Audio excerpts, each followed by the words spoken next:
سن 1187 رمضان المبارک کے ایام میں فلسطین کی سرزمین اور ایک ایسا دن جو تاریخ کا رخ ہمیشہ کے لیے بدلنے والا تھا۔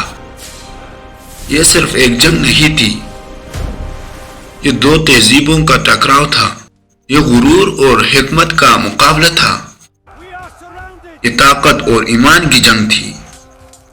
مقام تھا حطین کا میدان، تبریہ جیل کے قریب ایک خشک اور تپتا ہوا خطہ، اور اس میدان میں آمنے سامنے دو عظیم لشکر کھڑی تھی۔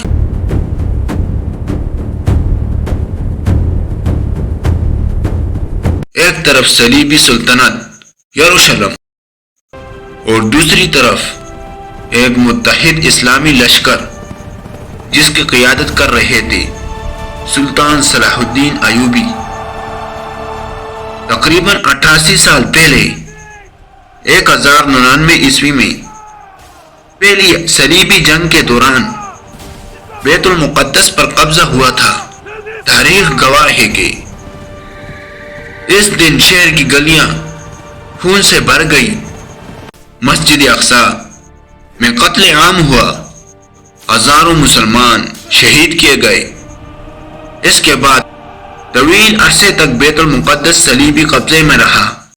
مسلمان دنیا منتشر تھی، سیاسی طور پر کمزور، باہمی اختلافات میں الجھی ہوئی، مگر پھر ایک ایسا رہنما ابھرا جس نے حالات کا رخ بدل دیا۔ 1137 میں پیدا ہونے والا ایک بچہ جو آگے چل کر امت کا سپہ سالار بننے والا تھا، وہ پہلے مصر پہنچا، وہاں اقتدار سنبھالا، پھر شام کو متحد کیا اور آہستہ آہستہ ایک مضبوط اسلامی اتحاد قائم کیا۔ اس کا مقصد صرف فتوحات نہیں تھا، بلکہ ایک مقدس امانت کو واپس لینا تھا۔ بیت المقدس کی آزادی اس کی زندگی کا مشن بن چکی تھی۔ دوسری طرف صلیبی ریاستوں کے کچھ سردار صلح کی خلاف ورزی کر رہے تھے۔ رینال آب چتلیون نے حاجیوں کے قافلے پر حملے کیے، تجارتی راستے لوٹے، خطا کے حجاز مقدس پر حملے کی دھمکیاں دی۔ میں رینال سب حاجیوں کو ماروں گا۔ سلطان نے عہد کیا، میں صلاح الدین اللہ کی قسم کھا کر کہتا ہوں، میں رینالڈ کو اپنے ہاتھوں سے ماروں گا۔ 1187 میں حالات فیصلہ کن مرحلے میں داخل ہوئے۔ صلیبیوں نے اپنی بڑی فوج جمع کی۔ یروشلم کا بادشاہ گئے آپ لوزینان اور نامور شوالیہ میدان میں اترے۔ ان کی تعداد 20 سے 30 ہزار کے درمیان بتائی جاتی ہے۔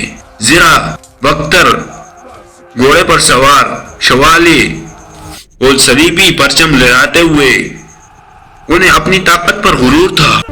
آج صلاح الدین ایوبی مٹ جائے گا اور ہم جنگ جیتے گے۔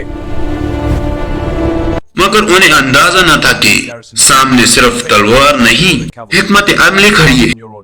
4 جولائی 1187 سورج آگ برسا رہا تھا، زمین خشک تھی، پانی زندگی کی سب سے قیمتی چیز بن چکا تھا۔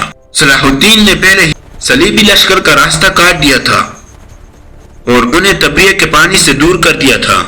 پیاس نے سپاہیوں کو کمزور کرنا شروع کر دیا۔ بھاری زرہ بختر گرمی میں بوجھ بن گیا، تھکن اور بے چینی ان کی چہروں پر نمایاں تھی۔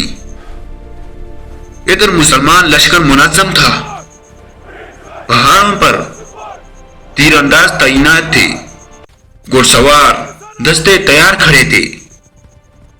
رات کو عبادت ہوئی، دعائیں کی گئی اور سپاہیوں کے حوصلے بلند تھے۔ صبح ہوتے ہی خشک گھاس کو آگ لگا دی گئی، دھواں ہوا کے ساتھ صلیبی لشکر کی طرف بڑھا۔ گھٹن، گرمی اور پیاس نے دشمن کو مزید کمزور کر دیا۔ پھر وہ لمحہ آیا، حملہ کرو!